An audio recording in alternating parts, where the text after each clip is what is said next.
শিলিগুড়ি ফুলবাড়িতে নিয়ন্ত্রণ হারিয়ে উল্টে গেল গাড়ি, আহত 2। ফুলবাড়ি 2 নম্বর গ্রাম পঞ্চায়েতের চতুরাগছ এলাকায় নিয়ন্ত্রণ হারিয়ে রাস্তার পাশে ড্রেনের ওপর উল্টে যায় একটি ছোট গাড়ি। জানা গিয়েছে এনজেপি থেকে ফুলবাড়ি তিস্তা ক্যানেল রোডের দিকে যাওয়ার সময় ধুতুরাগছ এলাকায় দুর্ঘটনাটি ঘটে।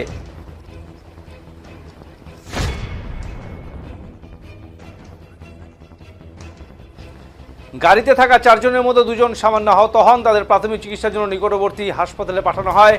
খবর পেয়ে ঘটনাস্থলে পৌঁছায় ক্যানেল রোড ট্রাফিক আউটপোস্ট ও নিউ জলপাইগুড়ি থানার পুলিশ। দুর্ঘটনাগ্রস্ত গাড়িটি উদ্ধার করে ঘটনার তদন্ত শুরু করেছে পুলিশ।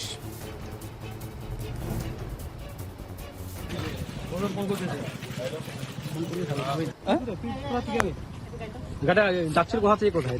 এটা এদিকে তোমার কেলান মোড়ে চা খাইতে গেছে। তারপর কি হলো? গেলে কি হয়? উল্টায় গেছে, 4 জন চা খাইতে আনব্যালেন্স হয়ে। ওরা আসলো কোন দিক থেকে? আসলে ভালোবাসা মোড় দিক থেকে। আচ্ছা, কি দিয়ে কেমন অবস্থা গাড়িটা? প্রথম তো দেখা যাচ্ছে গাড়ি ভাঙি চলে গেছে। গাড়িতে 4 জনের মধ্যে কেউ কি আহত হয়েছে? 2 জন আহত হয়েছে। ওদের কোথায় বাড়ি? আর ওদের তো বলতেছে সিন্ডিকেটে বাড়ি, এনজেপি সিন্ডিকেট। আচ্ছা, মানে কি বললেন, কি মনে 10 টাকা দিয়ে কি মনে হচ্ছে? প্রাথমিক কি মনে বুঝতে পারছি? ভুল তো দেখা যাচ্ছে গাড়িটারে, ড্রাইভারের তো। ট্রেনের উপর ফেলে দিচ্ছে। হ্যাঁ, ট্রেনের উপর খালি গাড়ি লাগাই দিছে। পুলিশ আসছে? পুলিশ আসছে। এই জায়গাটা কি নাম আছে? এটা তোমার চুতরা।